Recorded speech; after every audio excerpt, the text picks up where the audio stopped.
दिल है, दिल की बातें समझ सको तो बेहतर है। दुनिया की इस भीड़ में खुद को अलग रखो तो बेहतर है।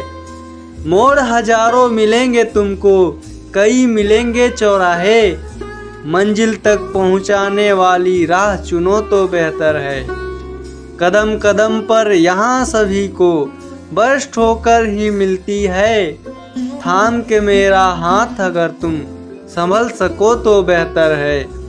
खामोशी भी एक सदा है, अक्सर बातें करती है।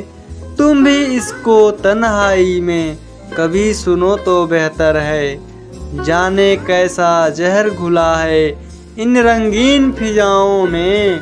प्यार की खुशबू से ये मंजर बदल सको तो बेहतर है। साथ संगत जी बड़े प्यार से कहिए जी, धन निरंकार जी। आशा करते हैं कि आप सभी संत महापुरुष सतगुरु माता जी के आशीर्वाद से जहाँ भी होंगे सेवा सिमरन और सत्संग करते हुए स्वस्थ होंगे, खुश होंगे, मस्त होंगे। साथ संगत जी, आज के टॉपिक का नाम है कि हमारी परेशानियाँ ख़त्म क्यों नहीं होती हैं। साथ संगत जी, पुराने समय की बात है। किसी नगर में एक भोला नाम का व्यक्ति रहता था। भोला दिन भर खेतों में कार्य करता रहता था और खेत में उगाए अन्न से ही उसके परिवार का गुजारा चलता रहता था। साथ संगत जी, भोला ने बचपन से ही गरीबी का सामना किया था। उसके माता पिता बेहद गरीब थे। अब बच्चे बड़े हो गए, वे स्कूल जाने लगे। उनकी फीस का खर्चा और ऊपर से महंगाई। भोला अक्सर सोचता कि जीवन कितना कठिन है। एक समस्या ख़त्म नहीं होती तो दूसरी शुरू हो जाती है। पूरा जीवन इन समस्याओं को हल करने में ही निकलता जा रहा है। ऐसे ही एक दिन भोला एक साधु के पास पहुंचा और उन्हें अपनी सारी परेशानी बताई कि कैसे मैं अपना ज़िंदगी की कठिनाइयों का सामना करूं। साथ संगत जी, वह कहता कि एक परेशानी ख़त्म होती ही नहीं है कि दूसरा शुरू हो जाती है।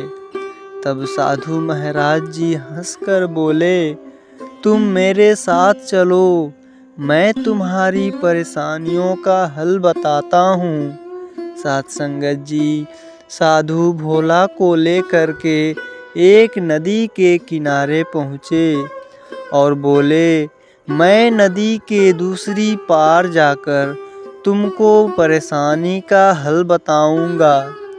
यह कहकर साधु नदी के किनारे खड़े हो गए और नदी के किनारे खड़े खड़े जब बहुत देर हो गई, तब भोला बड़ा आश्चर्यचकित होकर बोला, महाराज, हमें तो नदी पार करनी है, तो हम इतनी देर से किनारे पर क्यों खड़े हैं। साधु महाराज बोले, बेटा, मैं इस नदी के पानी को सूखने का इंतज़ार कर रहा हूँ। जब इसका पानी सूख जाएगा फिर आराम से नदी को पार कर लेंगे।